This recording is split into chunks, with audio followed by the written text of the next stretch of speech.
telah melayani kita dan meladeni kita dan bermacam-macam rahmatnya, karunia-Nya, sehingga dengan rahmat Allah kita dikumpulkan di rumah Allah yang mulia ini dengan tujuan kita dan maksud kita yang sama, yaitu lillahi ta'ala, untuk menjunjung perintah Allah sekaligus mengharap ridha dan ampunan Allah. Dengan rahmat Allah kita telah selesai melaksanakan sebuah tugas mulia, yaitu melaksanakan sholat maghrib berjamaah. Harapan kita mudah-mudahan sholat kita dan seluruh rangkaiannya diterima oleh Allah Subhanahu wa Ta'ala. Kemudian salawat dan salam kita persembahkan kepada junjungan kita baginda Nabi besar Muhammad sallallahu alaihi wasallam, dan kita doakan kepada para sahabat, kerabat, tabi'in dan tabi'at ila yaumil qiyamah. Para hadirin yang dimuliakan Allah, kita luruskan niat kita dan kita fokuskan pikiran dan akal kita untuk memperhatikan dan menghayati kebesaran dan kemuliaan mujizat Al-Quran yang menjadi pegangan kekuatan bagi kita orang yang beriman, yang bersumber dari kitab Hidayatus Salikin halaman 83 baris kelima dari bawah.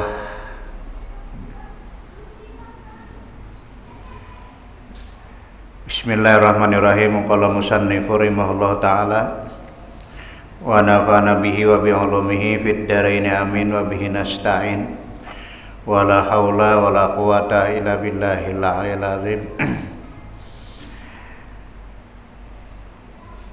Sabda Nabi sallallahu alaihi wasallam, la yasumu ahadukum yaumal jum'ati illa ayyasuma yauman qablahu aw yauman ba'dahu. Artinya, jangan puasa seseorang daripada kamu pada hari Jumat, melainkan bahwa dipuasakan pada hari yang dahulunya atau pada hari yang kemudiannya. Jadi maksud hadis ini melarang kita puasa untuk khusus hari Jumat. Jadi dilarang puasa khusus hari Jumat, kecuali kita gandengkan dengan puasa hari sebelumnya, yaitu hari Kamis, atau hari sesudahnya, hari Sabtu. Jadi bila berganding demikian, hilang kemakruhannya. Jadi tidak boleh kita puasa khusus untuk hari Jumat, puasa sunat mutlak, atau kita puasa khusus hari Sabtu, itu tidak boleh, karena itu hukumnya makruh. Kecuali kita gandeng dengan hari Kamis atau hari Sabtu, atau 2 hari, Kamis dengan Jumat atau Jumat dengan Sabtu, itu boleh.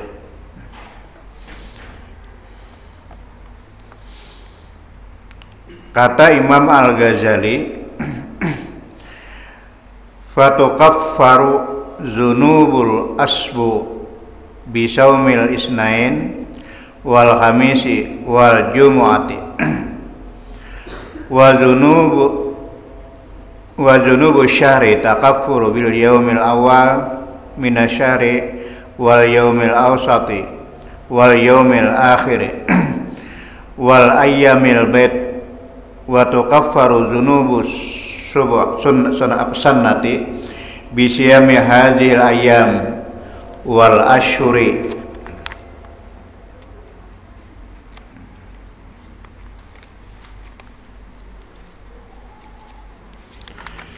wal ashuril maskurah. Artinya, ini perkataan Imam Ghazali, seorang ulama tasawuf, dihapuskan segala dosa yang di dalam satu Jumat atau satu minggu. Jadi dihapuskan dosa satu minggu dengan puasa pada hari Senin dan pada hari Kamis dan pada hari Jumat. Dan dihapuskan segala dosa di dalam sebulan dengan puasa pada awal daripada tiap-tiap bulan, dan puasa pada tengah-tengah bulan, dan puasa pada hari yang akhir daripadanya, dan puasa pada hari Bait, yaitu hari 13, 14, 15, itu menghapus dosa sebulan. Dan dihapuskan Allah segala dosa yang di dalam setahun dengan puasa segala hari ini dan segala bulan yang tersebut itu. Alhamdulillah, ini salah satu unsur menghapus dosa, salah satu cara penghapusan dosa. Ada 3 macam cara menghapus dosa. Yang pertama dengan amaliyah, dengan amal sunat seperti puasa. Yang kedua, dosa itu bisa terhapus karena diangkut oleh orang lain. Jadi orang yang menyebut kejelekan kita, keaiban kita, kemaluan kita, itu pada hakikatnya mengangkut dosa kita. Yang ketiga, dengan sadar insaf, yaitu mengakui semua kesalahan dan menyesali atas semua tingkah yang kita lakukan dan berusaha untuk tidak mengulangi lagi. Jadi 3 macam cara inilah untuk penghapusan dosa kita. Demi Allah, Bu, Pak, kita tidak akan selamat tanpa ampunan Allah.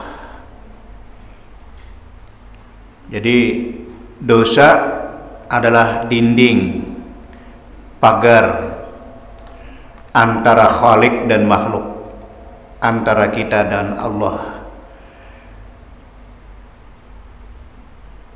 Jadi di samping kita pandai membuat dosa, kita juga harus pandai cara penghapusan dosanya.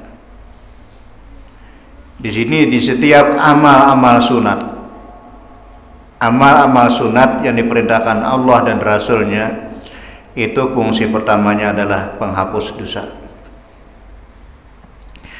Kata Imam Ghazali, untuk menghapus dosa 1 minggu cukup dengan puasa hari Kamis, hari Senin, dan hari Jumat. Ini kata Imam Ghazali lah, untuk menghapus dosa 1 minggu cukup kita puasa sunat hari Kamis, hari Senin, dan hari Jumat. Dan untuk menghapus dosa 1 bulan, untuk menghapus dosa 1 bulan, kata Imam Ghazali, cukup kita puasa 3 hari di setiap bulan. Yang pertama di awal bulan, yang kedua di pertengahan bulan, dan yang ketiga di akhir bulan. Itu menghapus dosa sebulanan. Atau puasa Bait, puasa putih. Puasa putih itu hari yang ke-13, 14, dan 15. Jadi hari yang ke-13, 14, dan 15. Itu setiap bulan menghapus dosa 1 bulan. Atau di hari Zulmah. Di hari Zulmah, puasa Zulmah itu puasa 27, 28, 29 di akhir bulan. Jadi setiap di akhir bulan itu ada puasa Zulmah di 28, 29, 30 kita tutup dengan puasa. Itu puasa Zulmah yang 3 hari di akhir ujung bulan. Adapun di pertengahan bulan itu namanya puasa Bait, puasa putih. Jadi puasa putih ini sejarahnya Nabiullah Adam waktu diturunkan oleh Allah Ta'ala pada hari Jumat dari surga ke dunia. Jadi turunnya Adam ke dunia itu karena ada sebab pelanggaran, kehilapan, karena Adam itu merupakan sebuah contoh tauladan manusia. Yang namanya manusia itu pasti terhilap. Adam itu pangkat sidin rasul, utusan maksum, masih juga beliau terhilap. Kenapa? Karena beliau adalah manusia. Lalu turun ke dunia dengan membawa dosa. Seluruh tubuh Adam pada waktu itu hitam dengan dosa. Lalu diperintahkan oleh Jibril untuk puasa di hari ke-13. Puasa di hari ke-13, lalu puasa Adam di hari ke-13. Akhirnya putihlah 1/3 tubuh Adam. Jadi 2/3 masih hitam. Lalu diperintahkan lagi oleh Jibril untuk puasa besok hari yang ke-14. Setelah Adam melaksanakan puasa hari yang ke-14, lalu putihlah tubuh Adam 2/3. Akhirnya puasalah Adam di hari yang ke-15. Akhirnya putihlah seluruh tubuh jasad Adam. Itu namanya puasa Bait. Puasa Bait, puasa putih. Nah, lalu di situ disyariatkan kepada umat Rasulullah SAW untuk melaksanakan ibadah setiap bulan, ibadah puasa yang disebut puasa Bait, puasa putih. Hari ke-13, hari ke-14, hari ke-15. Itu menghapus dosa 1 bulan. Dan kata Imam Ghazali, untuk menghapus dosa 1 tahun, lalu kita laksanakan setiap bulan, itu di awal bulan, di pertengahan bulan, dan di akhir bulan. Kemudian kita puasa juga Senin, Kamis, dan Jumat. Lalu kita puasa juga hari Bait yang telah ditentukan oleh agama. Itu hari ke-13, hari ke-14, hari ke-15. Jadi dosa kita 1 tahun itu diampuni Allah.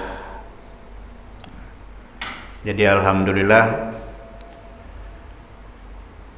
Allah di samping mencatat semua dosa-dosa kita, kemudian Allah memberikan solusi, jalan agar dosa kita terhapus. Di antaranya melaksanakan ibadah puasa.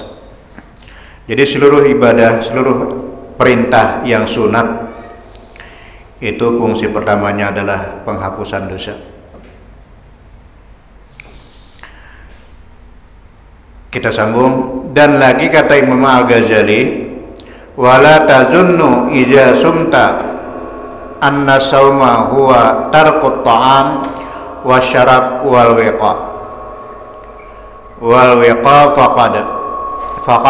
faqad qala sallallahu alaihi wasallam kam min saimin laisa lahu min siyamihi ilal ju' wal atas batamamu siyami bikafil jawarihi kulliha amma yakrahullahu ta'ala. Artinya, dan jangan engkau sangka, jangan engkau kira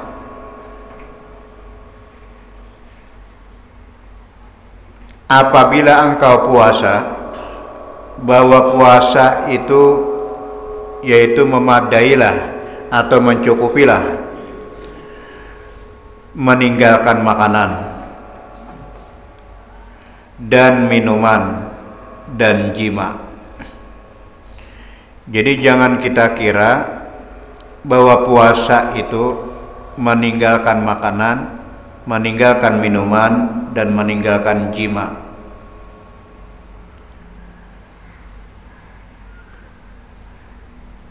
Maka sahnya telah bersabda Rasulullah SAW, beberapa daripada orang yang puasa padahal tiada ada baginya daripada puasanya itu melainkan lapar dan dahaga juga. Jadi melainkan lapar dan dahaga jua. Ini orang yang melaksanakan ibadah puasa dengan cara meninggalkan makanan dan minuman serta jima. Jadi berapa banyak orang yang puasa padahal tiada ada baginya tidak ada pahala sedikit pun, tidak ada mendapatkan pahala puasa melainkan lapar dan dahaga. Itulah yang mereka dapatkan. Tetapi sempurnanya puasa itu dengan menegahkan segala anggota sekaliannya daripada segala barang yang dibenci oleh Allah. Jadi puasa bukan sekadar menahan lapar, bukan sekadar menahan haus, bukan sekadar menahan jima, tapi kesempurnaan puasa itu kita wajib mempuasakan anggota tujuh kita dari hal-hal yang diharamkan Allah.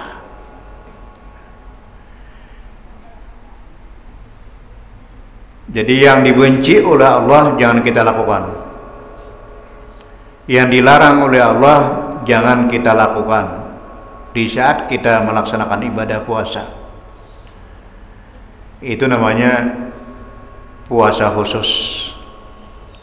Jadi puasa khusus itu puasa 7 anggota: mata, telinga, mulut, perut, kemaluan, kaki, tangan. Itu kita puasakan.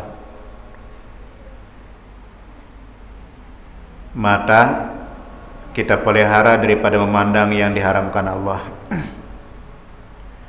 Telinga kita pelihara, kita puasakan untuk mendengar hal-hal yang diharamkan oleh Allah.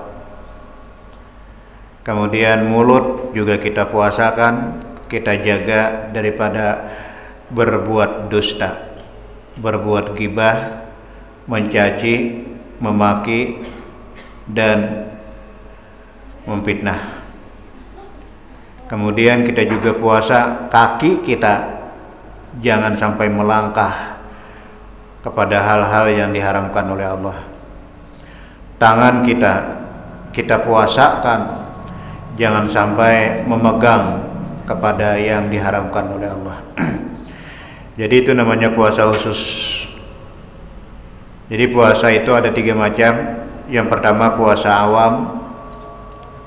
Jadi puasa awam itu orang yang menahan lapar dan menahan haus, menahan jima, tapi mata kada puasa, telinga kada puasa. Adapun puasa orang yang khusus itu puasa 7 anggota.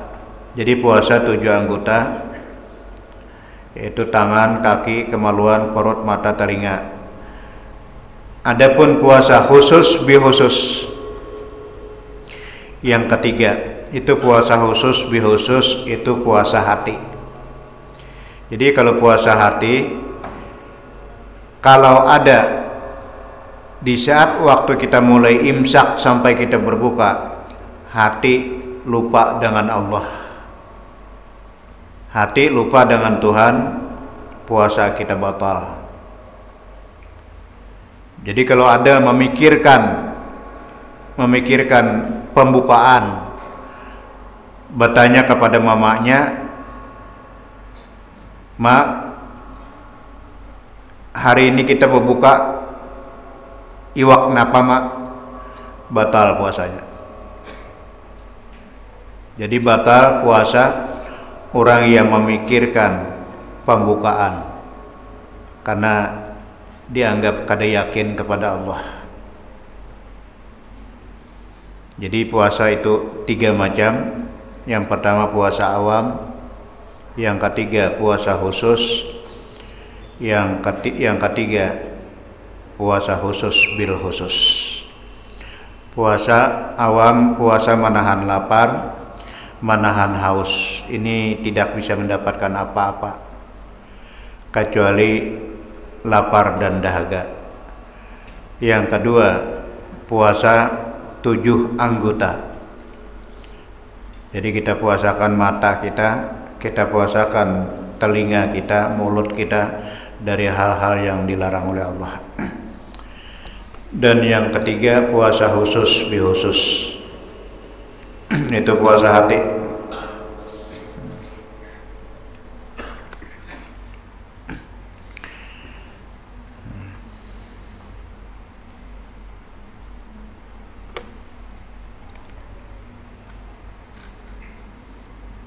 Dan dari karena inilah sayogianya engkau peliharakan di dalam puasa itu akan matamu daripada melihat kepada segala yang dibenci oleh Allah Ta'ala. Ini puasa khusus. Kita jaga mata kita, jangan sampai kita melihat kepada hal yang dibenci oleh Allah. Nah, karena sekarang itu kemanapun kita memandang, kemanapun kita melihat, di sana ada hal yang dibenci oleh Allah, ada hal yang diharamkan oleh Allah. Misalnya melihat televisi, melihat pergaulan bebas. Jadi orang yang sudah punya ilmu, tauhid, kemanapun kita melihat kebesaran Allah, melihat kesempurnaan Allah. Jadi kita ambil i'tibar dalam pandangan kita, pandangan zikir. Kita melihat maksiat, melihat yang iklan-iklan yang berbuka aurat, kita melihat kebesaran Allah, melihat kesempurnaan Allah, betapa sempurnanya Allah menciptakan. Jadi pandangan kita menjadi zikir, bukan menjadi dosa. Apapun yang kita dengar, yang kita perhatikan, kita mendengar ayat-ayat Allah, mendengar af'al Allah, dan mendengar sifat-sifat Allah. Jadi pendengaran kita berzikir, penglihatan kita berzikir, kemanapun kita mengarahkan pandangan, kita dianggap berzikir. Syuhud menyaksikan kebesaran Allah, menyaksikan kesempurnaan Allah, betapa sempurnanya Allah menciptakan. Jadi terluncatlah dari bibir kita yang memandang kepada kesempurnaan Allah kalimat Allahu Akbar. Jadi begitulah caranya untuk menghindari kepada hal-hal yang diharamkan Allah. Subhanallah, Masya Allah. melihat yang ganjil-ganjil, subhanallah. Jadi jangan ada lagi bila kita memandang kepada yang dibenci, yang diharamkan Allah, itu takicap liur kita. Uma. Jadi kita ganti dengan kalimat uma dan kalimat subhanallah. Nah, subhanallah, maha sempurnanya Allah. Allah menciptakan lengkap. Karena kita melihat af'al dan perbuatan Allah. Lalu kalimat kita yang terloncat dari bibir kita, Allahu Akbar, subhanallah, masya Allah. Itulah kalimat zikir. Jadi kalimat zikir yang kita ucapkan, masya Allah, astaghfirullah, subhanallah, la haula wala quwata illa billahil aliyil azim. Jadi kita ganti dengan uma.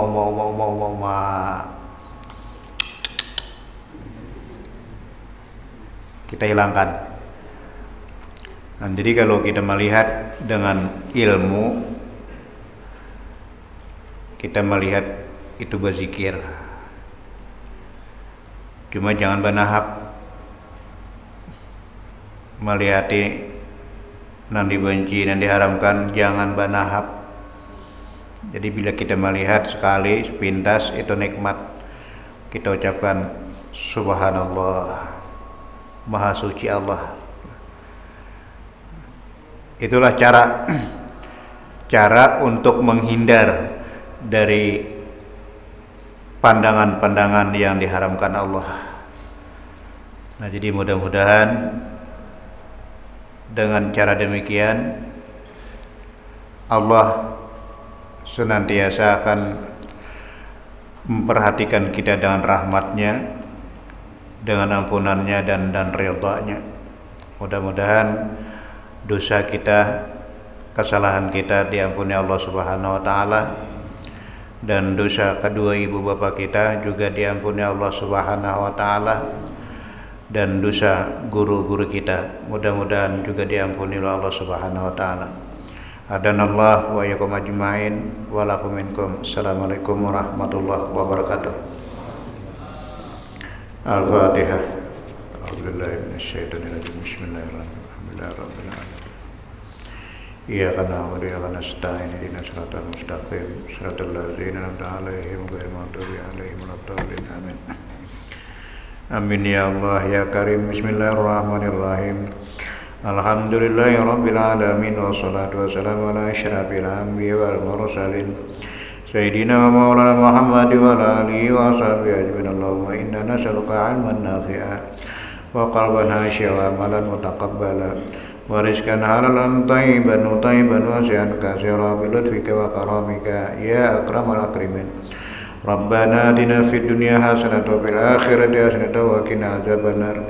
Wa dakhalna jannata ma'al abrar ya aziz ya ghaffar ya rabbal alamin. Wa sallallahu ala sayyidina wa maulana Muhammad wa ala alihi wa sahbihi wasallam. Walhamdulillahi rabbil alamin. Taqabbalallahu minkum.